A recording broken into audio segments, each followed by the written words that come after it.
Raffy Tulfo bumaligtad sa pagtulong kay Ore Briguela matapos makita ang footage sa bar. Viral na viral ngayon sa social media ang bagong footage sa loob ng bar, kung saan makikita ang mga pangyayari sa loob ng bar sa pagitan ng grupo ni Ore Briguela at grupo ng nakaalitan nila.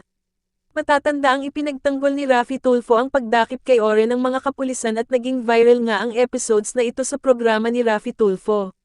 Ngunit matapos di umano nito makita ang buong footage sa loob ng bar kung saan nandoon sila Ore at mga ka-alitan nito ay bumaliktad di umano si Raffy Tulfo, dahil makikita sa naturang video na si Ore talaga ang nagsimula ng lahat at ito pa ang sumusugod sa naturang lalaki.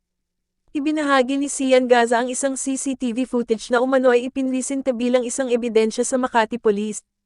Makikita sa video ang pagsasaya ng mga taong naruroon na kinabibilangan ni Ore. Isa naman sa kaibigan ni Ore ang nagsabing ang naturang video ay hindi ang tinutukoy nilang ebidensya ng pangaharas umano sa isang kaibigan ni Ore. Nakauwi na rin daw ang kaibigan ni Ore na babae sa naturang video. Naglabas si Sian Gaza ng CCTV footage na kuha sa Bothell Bar, kung saan pumunta sila Ore at kanyang mga kaibigan. Ito umano ang ipinresentang ebidensya sa Makati Police. Isa naman sa kaibigan ni Ore ang nagsabing, hindi makita ang babaeng umano ay pinagtanggol ni Ore sa naturang video ay dahil nakauwi na raw ito. This is the summary of the video came from Christian Gaza, the CCTV footage from the bar kung saan nag-umpisa yung lahat. Caption is came from the guy who is in the video explaining what happened that time. Summary. The guy want to take picture with Ore kaso ang gusto ni Ore maghubad muna siya ng pants para makapagpa-picture siya, so to make it clear wala pong hipuan na nangyayari that time. It was Ore who is harassing the guy, but going back to the story the guy made a joke na huhuberin niya yung pants niya, pero hindi niya tinuloy kasi bukod sa ayaw niya, bawal din sa bar. The next thing that happened is pinalabas na ni Ore yung mga friend niya para magawa na ni Guy yung dare ni Ore, but dahil ayaw pa rin ni Guy gawin yung pinapagawa ni Ore pinilit na siya ni Ore, and sa sobrang pagpupumilit ni Ore napilitan na lang yung Guy na maghubad ng t-shirt pero sinita rin ng bouncer kasi nga bawal. Fast forward gusto na lumabas ng Guy kaso pinigilan ni Ore, hinailan niya yung Guy hanggang sa matamba sila but hindi gumanti yung Guy lumayo siya para maiwasan yung pisikalan, pero nilapitan pa rin siya ni Ore para itulak then nung nakalabas na ng pinto yung Guy sinundan ni Ore at tinulak, then habang nag-a-attempt bumaba yung Guy tinulak na naman ni Ore and sinundan niya pa rin pababa ng hagdan yung Guy, kahit pinipigilan na siya ng mga bouncer to avoid the physical confrontation. Pero hindi pa rin nagpapigil si Ore kasi gusto niya nga raw sa pasteriskin yung Guy, hanggang sa nakababa yung Guy and sinabihan niya yung mga friend ni Ore na awatin and doon na nag-akyatan mga friend ni Ore and pagbaba nila doon natina dito sa social media. Na ano, may ano siya, na babad trip na siya kasi hindi pa naghubad ng pants yung Guy.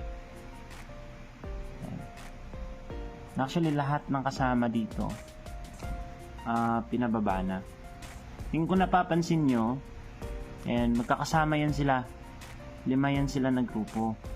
Ngayon, pinasaran ni Aura yung pinto. Ayaw niyang paalisin itong grupo na to hanggat hindi naghuhubad ng pants ng Guy. Ayan. Ayan, nagkakaasaran pa yan sila dyan. Actually, biruan lang yun eh. Kaso nga lang sineryoso ni Aura. Kasi yun yung dare niya dun sa Guy. Ayan. As you can see, dyan na nagkaroon ng confrontation. Ito sila banda. Yan, ito banda yan. Yan, dyan na yung parang gusto niya pahubarin. Ang problema, hindi inubad ng Guy. Ang ginawa is, instead na yung short, yung t-shirt yung hinubad. Makikita naman dyan eh. Na t-shirt yung hinubad. Ayan. Nakahubad na yung Guy dyan. Ayun, nakahubad na. Kung napapansin, tinutulak ni Aura. Ayan, nakahubad na. Ngayon, yung bouncer namin, since bawal maghubad sa loob, sisitahin niya tong Guy. Ayan, sisitahin niya yung Guy. Ayan. Para may better picture tayo, punta tayo ng video 2. Babalik lang tayo dito sa video 1 mamaya. Punta tayo sa video 2. Para makita natin yung pinaka close up sa pangyayari na yun. Doon na tayo sa naghubad na yung Guy, no? Forward natin dito. Forward natin kung saan na yung hubad yung Guy. Yan, pinapababa lahat ng ano yun.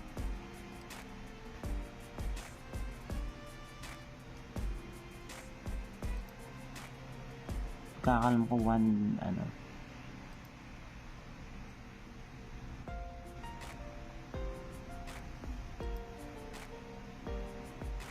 Pinahubad ng ayun. Actually okay sila ni Aura at saka yung guy. Masama lang loob ni Aura at gawa nga ng hindi na pagbigyan. As you can see, ayan. As you can see, nag-uusap sila dyan. May nag-holding hands pa nga sila eh. Sana yung ano, footage na yan. Ayan, nakalabas na yung mga kasama niya eh.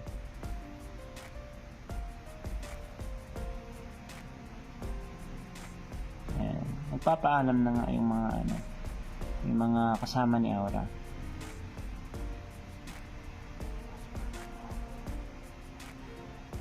Ayan, nilapitan niya, inakbayan niya. Ayaw magpakbay ni Aura. Kasi actually nung during party masaya naman sila eh. Gusto niya lang talagang pahubarin yung guy. Kaso ayaw ng guy. Ayan. Oh, masaya pa sila. Oh. Nakangiti pa nga si Aura. Oh. Ayan. Ayan, oh, pinasara niya yung pinto. Ayan. Okay nga sila eh. Nag-aan pa nga sila. Oh, nag-holdingas pa nga sila. Nagkukulitan lang yun sila.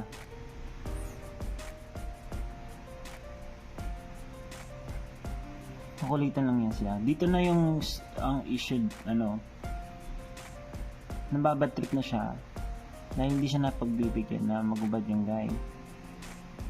Kasi sinasabi ng mga nasa paligid niya, magubad ka na kasi pre para makauwi na tayo. Yan. So as you can see dito, hinubad ng guy yung t-shirt niya.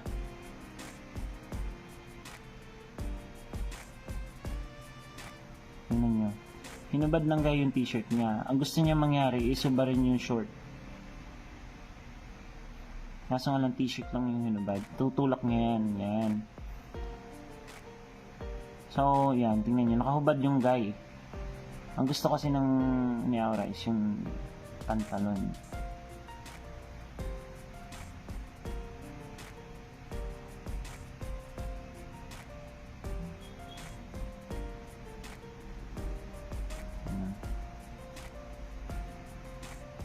Sinita siya ng bouncer namin eh. Dito na magsisimula yung komosyon dito sa loob. Nung papaalis na yung mga lalaki. So balik tayo sa video 1. Pero teka, play muna natin dito yan. Hinihatak na ni Aura yan. Tingnan yung crosser. Hinahatak na ni Aura yan yung guy. Makikita naman dyan sa video kung paano hinatak ng guy. Ayan, nagkaroon sila ng rambulan dyan. Ngayon, punta tayo sa video 1.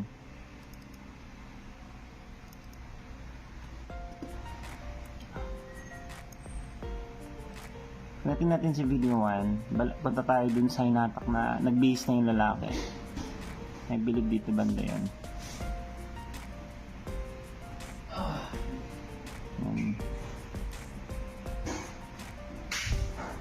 Ayan.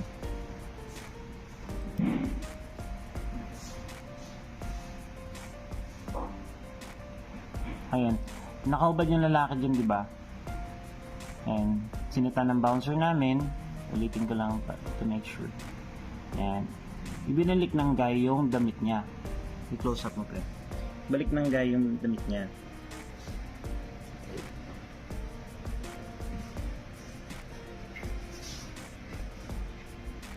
Ayan. Nung pagbalik ng guy ng damit niya, palabas na sana siya. Ang problema, hinahatak siya ni Aura dito. Tingnan mo kung paano siya hinatak ni Aura. Yan o, hinila o. Tingnan mo sino nung unang kung paano hinatak ni Aura yung guy. Ayan. Ayan. O, natumba pa sila. Sobrang punit nga yung damit ng guy. Galit na galit si Aura. Hindi niya pinapalabas yung guy hanggat di naguhubad ng short. Ng pantalon. Or pants. Ayan. Ito yung guy, tingnan nyo yung guy, ito, yan. Sa habulin pa yan ni Aura para itulak, yan. Tingnan nyo, kung sino yung unang nagalit. Sino unang naging physical, naging nag-aalboruto na si Aura dyan. Yan. Inawat na siya ng bouncer namin eh.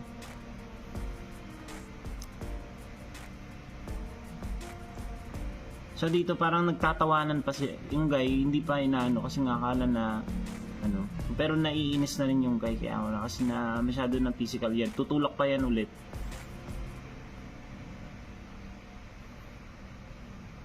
Yan. Focus mo dito. Yan.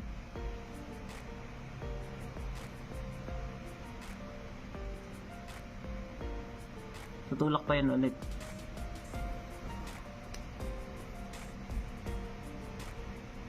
Gusto na umuwi ng guy, actually gusto nilang umiwas talaga.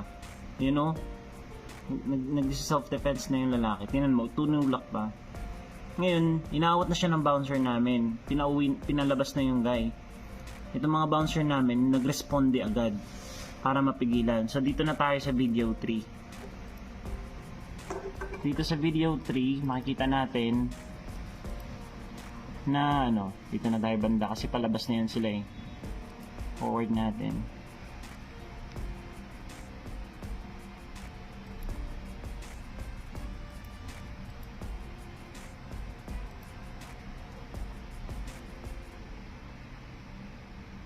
Yan yung mga nakalabas yung tropa eh, ni Aura. Yan yung pinasara yung ano, pinto. Ito na yan.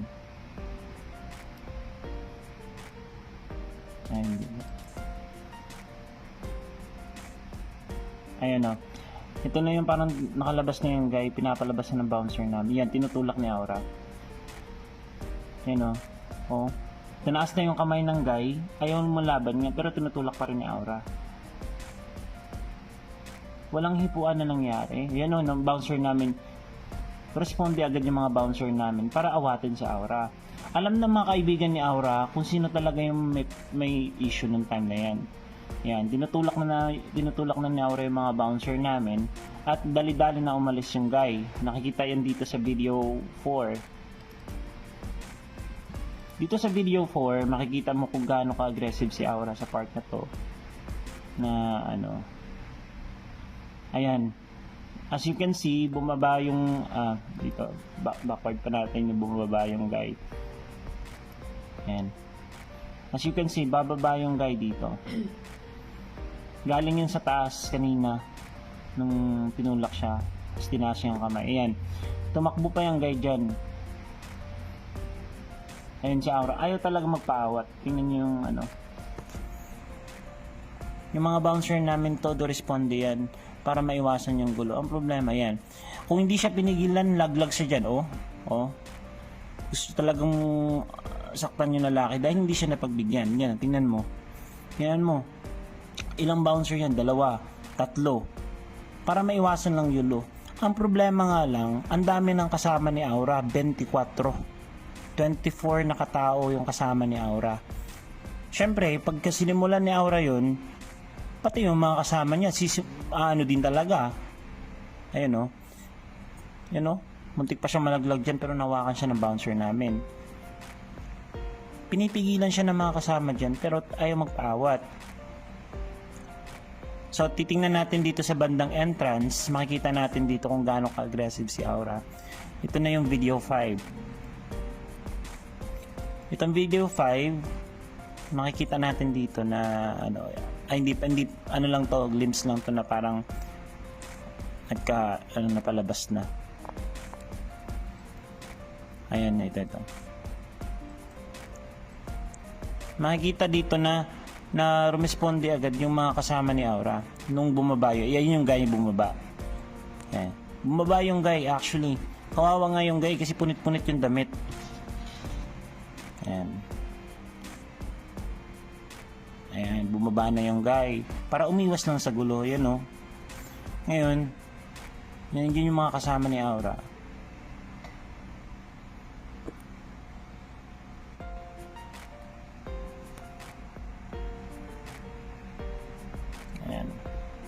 So, ang dami niyang mga kasamang lalaki si Aura. Pati mga babae, yung mga babae na nagsiunahan ng bumaba. Nagsiakyatan ulit oh, yung may dalang rose. Ayan, nagsiakyatan ulit. Ayan. Tingnan mo kung gaano ka-aggressive si Aura. Ayaw magpapigil. Tingnan mo. Ayan. Sinasabi niya yan, gusto niya sapakin yung lalaki. Tapos dito tayo sa video 6.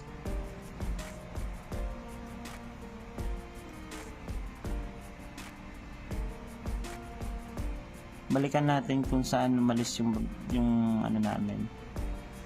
Ay, umalis yung ano, yung lalaki. Then,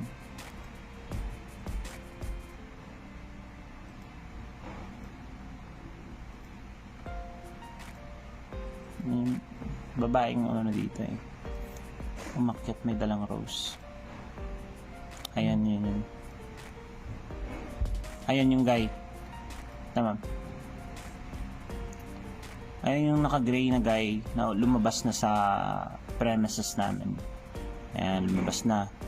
Mamadali nga siya kasi nga ayaw ng gulo. Tapos magsisiakyatan yan. Sabi ng guy dun sa labas na awatin si Aura. Kaya yung mga guy nagsipasukan sa loob. Awatin si Aura kasi ano, ayaw magpaawat. So makikita natin dyan na kung gaano siya ka-aggressive.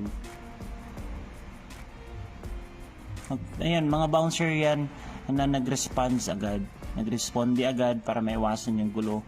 Kaso nga lang sobrang dami ng kasama ni Aura. At gusto niya talagang sapakin yung guy sa labas. O yan o, tinan mo kung gaano ka violent si Aura dyan. So balik tayo dito sa last part. Simula nung umalis yung guy sa ano.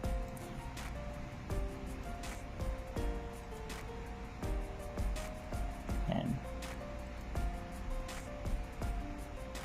So, actually hindi makikita yung guy dito eh. Dito dumaan sa ano eh.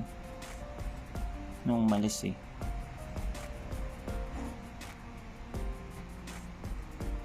Ayan. Mga 1:45 ata. Ayan o, si Aura. Yan o. Ayan, di naman pigilan si Aura dyan. Doon na nagsimula yung gulo. Ngayon yung guy gusto niyang sugurin. At yung mga kasama ni Aura, wala na kaming footage dyan na ano, further doon sa unahan. Pero gusto ni Aura sapakin yung guy. Then dumating sa punto na nakisali na rin yung mga kasama ni Aura. So basically wala talagang hipuan na nangyari kasi kapag dating sa hipuan masyado kaming sensitive dyan, masyado kaming hands-on. As you can inquire, you can also go to the police station ng SAIS dito sa poblasyon kung gaano kami ka hands-on pagdating sa mga ganyang issue. Sa footage na to walang issue na hipuan.